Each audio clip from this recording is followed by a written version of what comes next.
Hi everyone, welcome to Open Source Lisbon. My name is Inês Bagulho and I work as a data analyst at Syone for about 2 years now. And today I'll be talking to you about AI in Azure, more specifically the tool Azure Databricks. First and foremost, I just want to let you know if you have any questions, you can just leave them in the chat and you'll also be getting your answers there. About the contents of this presentation, of this session, first we'll be discussing the opportunities and challenges that come with data and AI. Then I'll do a quick overview on Azure Databricks and how it seamlessly integrates with other Azure services, more focused on machine learning. And then we'll do a demonstration where first I just go and do a walkthrough of all the features that Azure Databricks has to offer. And then at the end, we'll do a step-by-step process where first we spin up a cluster, then we ingest some data into Databricks, create a notebook where we first create a model, then train the model using that set data, and finally get the output predictions from the model. So it's basically just a simple data science process, machine learning process, okay? So first of all, I would like to talk about big data. So the term big data, as the name already states, refers to huge amounts of data that can be quite complex to process using traditional methods. And as we all know, currently there are a huge amounts of possibilities to store this data. So since it's so easy to store the data, it only makes sense that the amount of data that we collect, that we acquire throughout the years is going to increase because our ability to acquire and store the data is also increasing. So that's one of the trends for the future, already expected and unrefutable.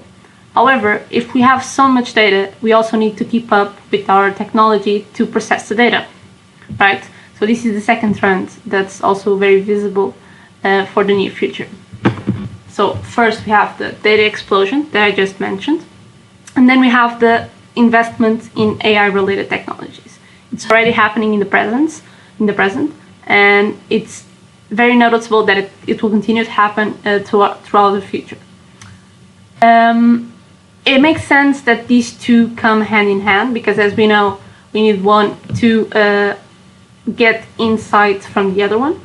So it doesn't really make sense to have huge amounts of data if the data is just going to stand there and not really offer any value to the company. So if we want to give value to the data, we need to have some way, some technology, some method that will allow us to get the insights or get the information from the data. So this can help us make decisions in a more intelligent way, or like that, or automate any processes that can be related to the data itself. So AI technology will bring value to the data. So data by itself doesn't really gives us anything. However, there are some common challenges that are slowing down big data and machine learning projects. And here we just have three examples. So the first one is the complexity of the solutions already available in the marketplace, which is basically making half of the customers very unsatisfied with the solutions available because they are either very complex to maintain or to just work with, simply. Then we have data silos with incongruent data types, which basically inhibits the development of any unified data pipelines. And then we also have the difficulty to scale effectively to model performance constraints. And all of these are just making customers that are trying to develop their own big data and machine learning projects very unsatisfied. And how can we solve all of their problems, or at least some? Azure Databricks. It's an option. It's a very good option to tackle all of these issues, or some of these issues at least. So this is just one slide which basically sums up Azure Databricks very nicely. In regards to features, I'll go through it a bit in more depth throughout the demonstration, which is easier visually at least. But first and foremost, I just want to talk about the collaborative workspace we have there. Allows for data teams, so different teams like data engineer, data scientist, business analyst, all of these teams to work together, use the same data, use the same notebooks, use the same workspace, and basically work towards the same purpose in a very easy manner, without like miscommunications and the mishaps that come from working in different teams towards the same objective. Then we also have the native integration with Azure Machine Learning and Azure Data Services. As you can see here, we have an example of Data Factory, Data Lake, Azure Synapse Analytics, Power BI, etc. And of course the Azure Machine Learning, which will be discussed a bit more after this. Then we also have the Machine Learning Runtime, which is basically an environment already set up for us data scientists, data engineers, to have all of the utilities, libraries, open source tools that we need to develop our machine learning project. Okay, so we have PyTorch, TensorFlow, Scikit-learn, among others. Another huge advantage that comes from using Azure Databricks is its optimized Databricks runtime engine. It's scalable, it's reliable, and it allows us to have fast access to the data. And by topping all of this, this is all powered by the most optimized Spark engine, which is basically the open source Spark that we all have access, but 10 times faster. Okay.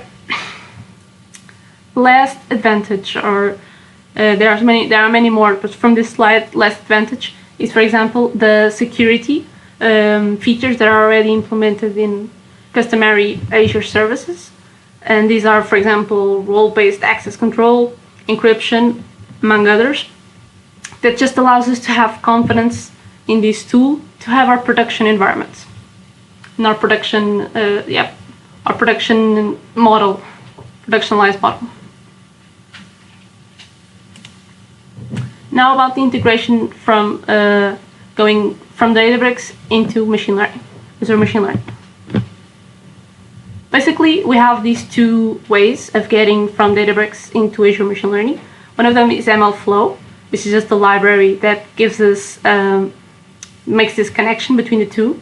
And we also have the Azure Machine Learning SDK, which can be used inside Databricks. So inside the notebook, we just call this library and just do all of the connections that we want to do.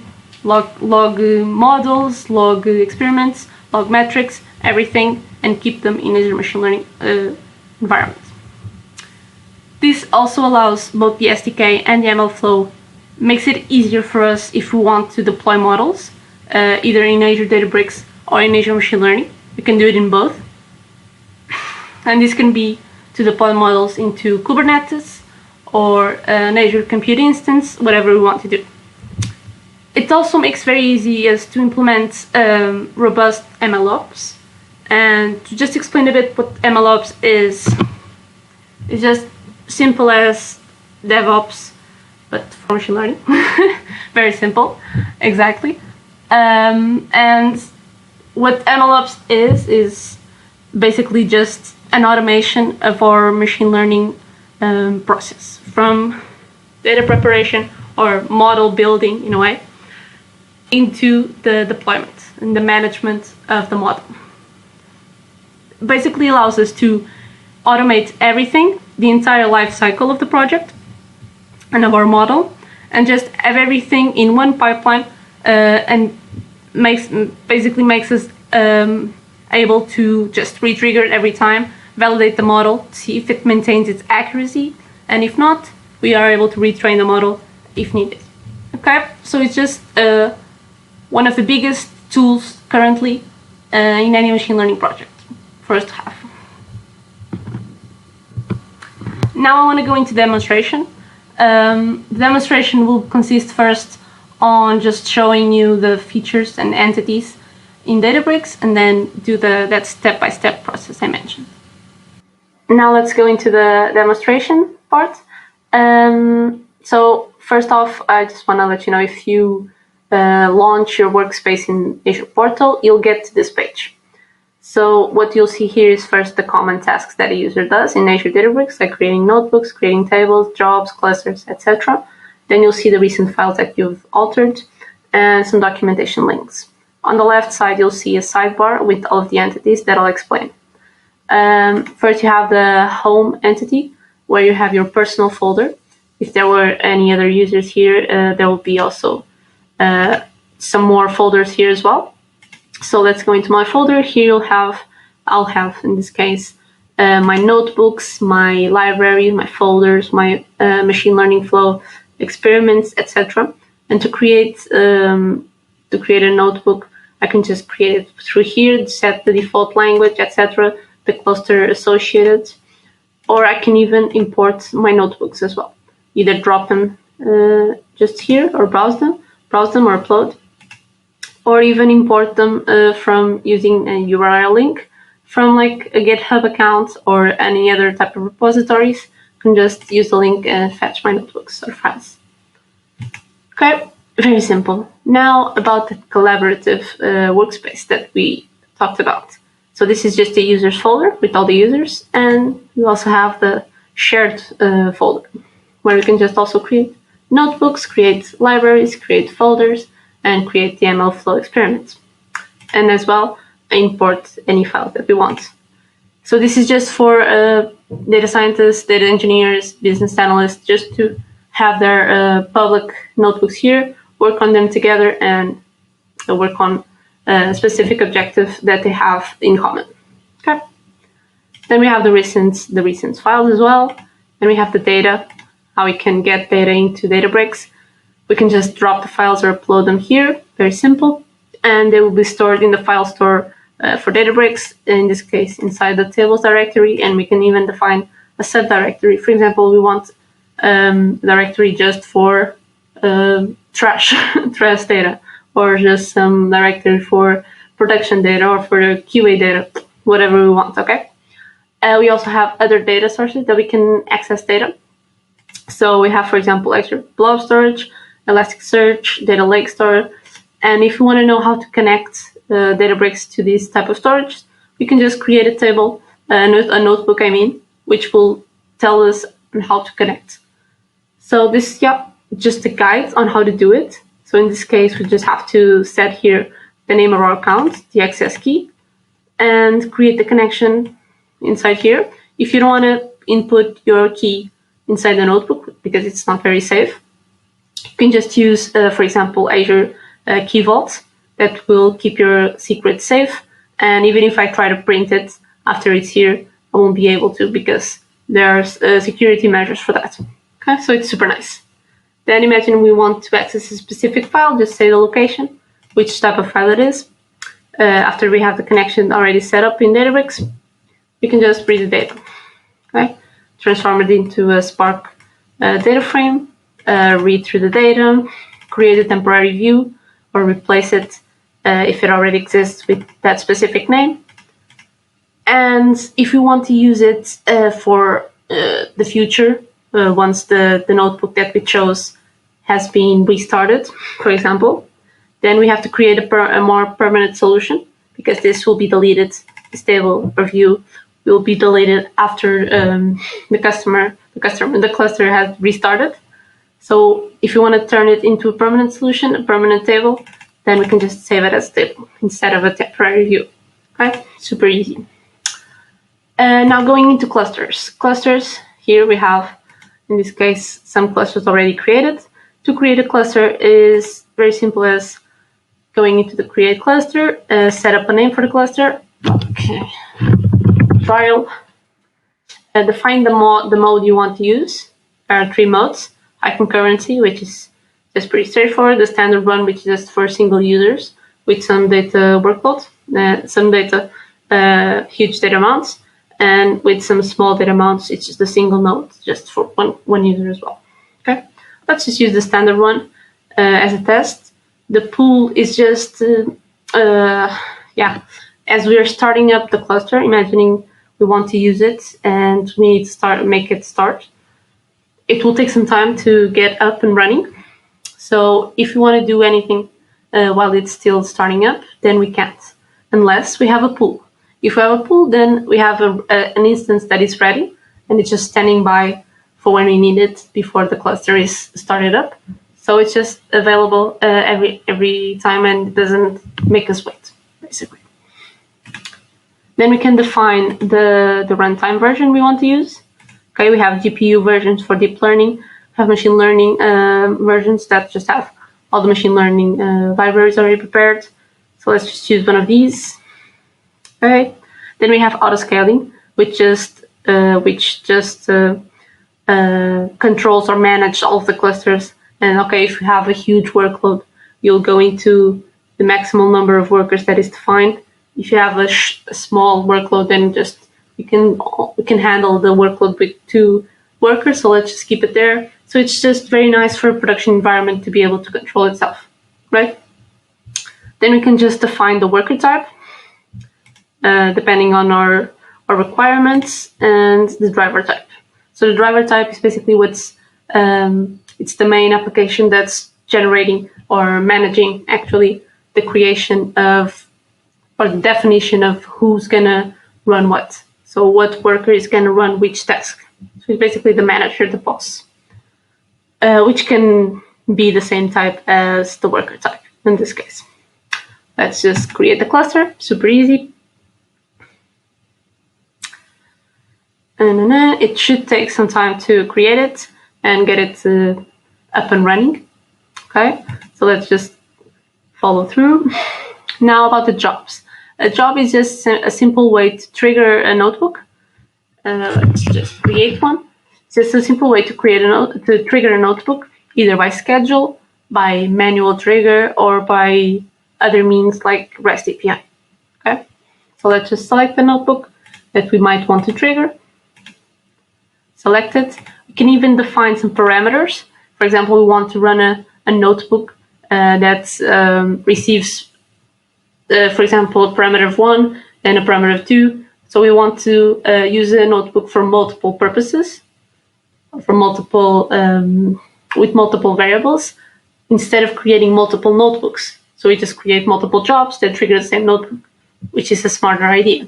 So let's just say this one takes in. This job will take the notebook with the variable of 1, just add it, and we could create just another job which would give the variable of 2, and then each one would just would have a different purpose and using the same notebook.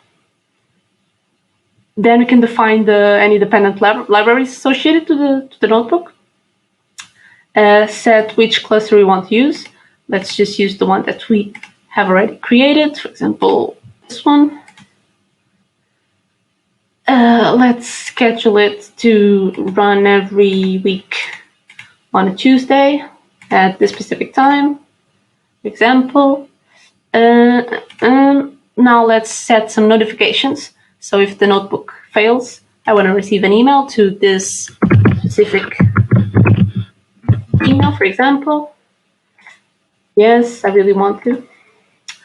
Then I want to set, for example, the maximum number of concurrent runs that can happen, a timeout when the job is running for too long, or a set number of retries that should happen once the notebook fails. After 30 seconds, it should just retry and retry and retry. Okay, for example. And yeah, we can just trigger it manually, trigger it by scheduler, as I mentioned, or even trigger it using REST API. Okay, this is also defined, the REST API.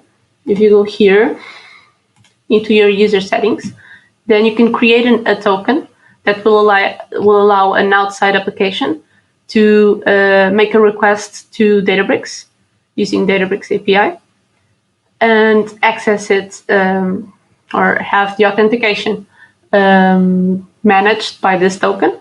So we can just create a token that is for outside application.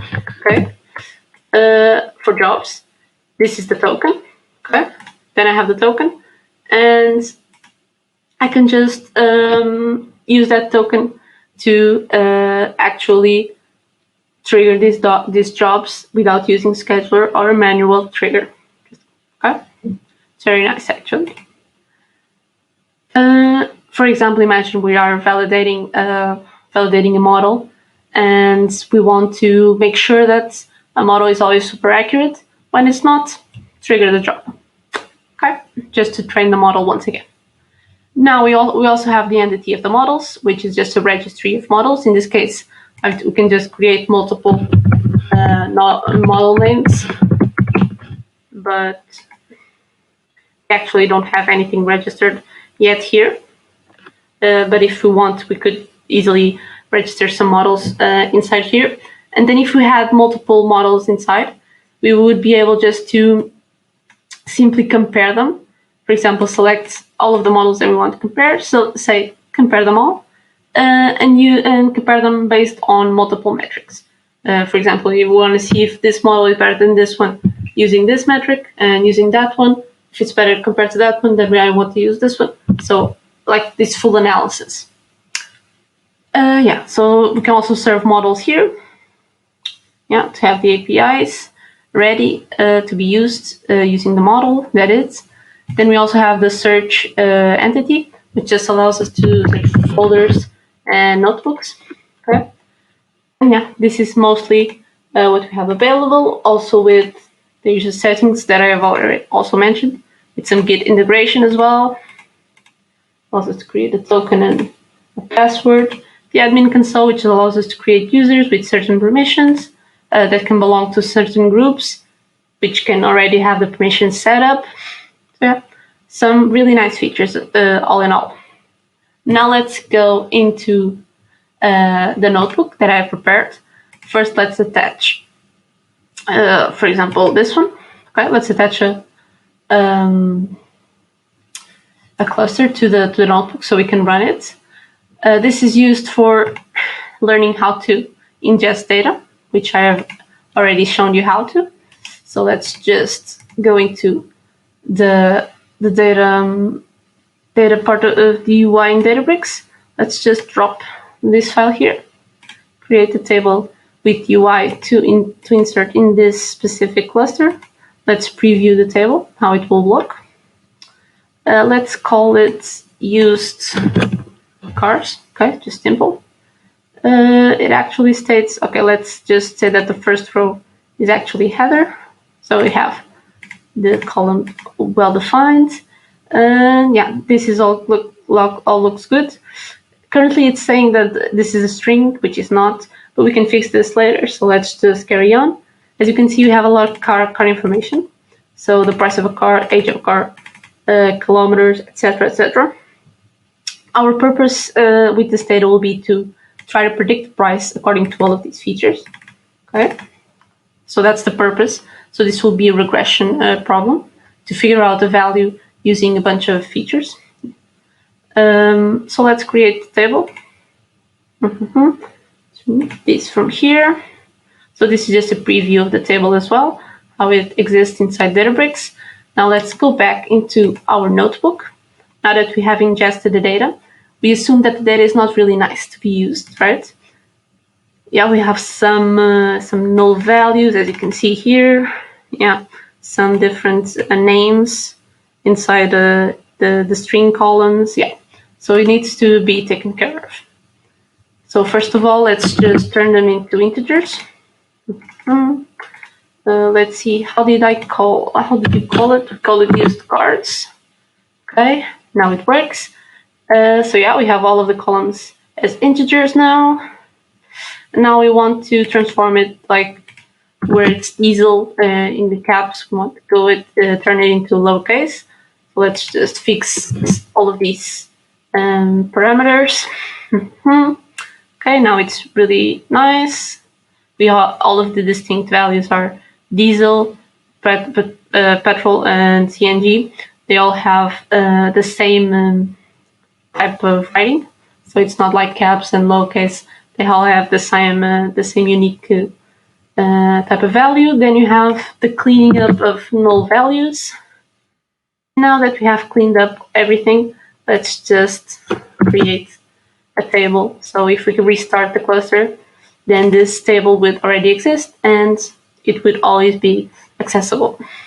Here we can also visualize some stuff if you want to. It's very nice, a part of Databricks.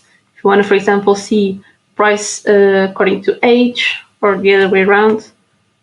So this is also very nice. You can really see the dots in this UI specifically, but you can just tune that up to be better to visualize, all in all. So now that we created the table, let's go into the second notebook where we create the model, train the model, and get our predictions. So as I mentioned, this is a basic regression problem. Let's first import like the usual libraries, NumPy, Pandas, and some visualization libraries as well, like Matplotlib and Seaborn. Let's skip all of this. Other than this, we're also just changing some colors and fonts, so it's easier to visualize things here in Databricks. So this is actually really nice. Let's get like some utilities from scikit-learn, for example, something that will allow us to split our data set into train and test, like usual operation in any machine learning project. Some tools for pre-processing, some models, some algorithms like linear regression and stochastic can't really say SUD. So can't really say it. Sorry, gradient descent. Can't say the first word. I'll try to say it later. And then we also have the metrics for evaluating the model. Okay. So now let's look at the data. Now that we have triggered the import of all of these packages, we transform the table that we had just created before into a pandas data frame.